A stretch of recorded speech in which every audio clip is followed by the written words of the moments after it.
Super star Rajinikanth தாசே Gnanavel இயக்கத்தில் நடித்த வேட்டையன் படம் வர அக்டோபர் 10 ரிலீஸ் ஆகுது. ஸோ இந்த படத்தோட ஆடியோ லான்ச் நடந்ததுலேருந்தே இந்த படத்துக்கான எதிர்பார்ப்பு வானளாவுக்கு உயர்ந்துருச்சு. கிட்டத்தட்ட ரஜினியோட ஸ்பீச்சு வேறு லெவலில் இருந்துச்சு அப்படிங்கிறதே நம்ம எல்லாருக்கும் தெரிஞ்ச விஷயந்தான். இப்போது இந்த படம் வர அக்டோபர் 2 தான் ட்ரெய்லர் ரிலீஸ் பண்ண போகிறாங்க. 10 படம் ரிலீஸு.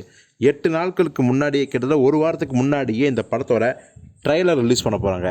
ஏற்கனவே அந்த டீசர் ரிலீஸ் ஆகி கலவையான விமர்சனம் பெற்றுச்சு. என்னடா அது, ஒரு பெருசாக ஒன்றும் இல்லையே, ரஜினி வராரு, துப்பாக்கி சொல்கிறாரு, மாஸ் காட்டுறதுக்காகவே இந்த டீசரை கட் பண்ண மாதிரி இருந்துச்சு. அந்த மாஸும் பெருசாக எடுபடலையே. அது மட்டும் கிடையாது, தாசே ஞானவேல் பார்த்தீங்கன்னா ஜெய்பீமில் என்கவுண்டருக்கு எதிராக படம் எடுத்தார். இப்போ என்னன்னா என்கவுண்டரை ஆதரித்து தான் படம் எடுத்திருக்காரோ அப்படின்னு சொல்கிற அளவுக்கு ரஜினியோட அந்த என்கவுண்டர் ஆக்ஷன் சீன்ஸ் எல்லாம் இருந்துச்சு. இப்போது நம்ம விசாரிக்கும் போது தான் ஒரு உண்மை தெரிய வந்திருக்கு. என்ன அப்படின்னா, நம்ம பார்த்தது கெட்ட ரஜினியை. அதாவது இந்த படத்தோட கதை என்ன அப்படிங்கிற விஷயம் தெரிய வந்திருக்கு. ரஜினி அவர்கள் பார்த்தீங்கன்னா கோபமும் ஆக்ரோஷமும் கலந்த ஒரு சின்சியரான போலீஸ் அதிகாரி. அவர் பார்த்திங்கன்னா என்கவுண்டரை ரொம்ப ரொம்ப சிறப்பாக பண்ணுவார். ஏன்னா இந்த நாடு சுத்தமாகணும் அப்படின்னா ரவுடிஸை ஒழிக்கணும். ரவுடிசத்தை ஒழிக்கணும்னா ரவுடியை ஒழிக்கணும். அப்போ என்கவுண்டர் தான் சரி அப்படிங்கிற அந்த ஒரு குரூரமான பாதையை சூஸ் பண்ணி வரான். ஆனால் சில பல என்கவுண்டர்களுக்கு பிறகு ஒரு மிக முக்கியமான ஒரு ரவுடியை கொல்லும் போது தான் தெரிஞ்சிருக்கு அவருக்கு கொல்லப்பட்டவன் உண்மையான குற்றவாளி கிடையாது.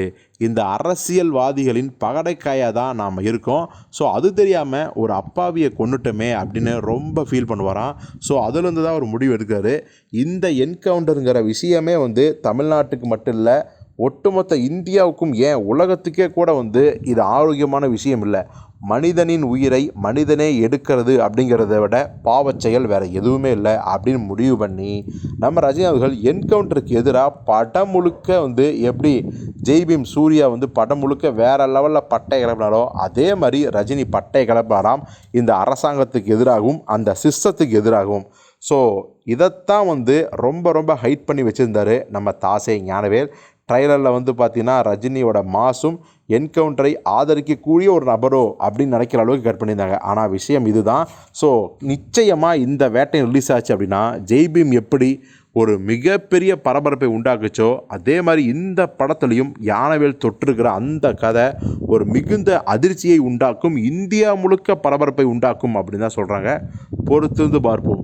யாரெல்லாம் இந்த தாசே ஞானவேல் சூப்பர் ஸ்டார் ரஜினிகாந்த் கூட்டணியான வேட்டையன் படத்துக்காக ஆர்வமாக காத்திருக்கீங்க அப்படிங்கிறத கமெண்ட்டில் சொல்லுங்கள்.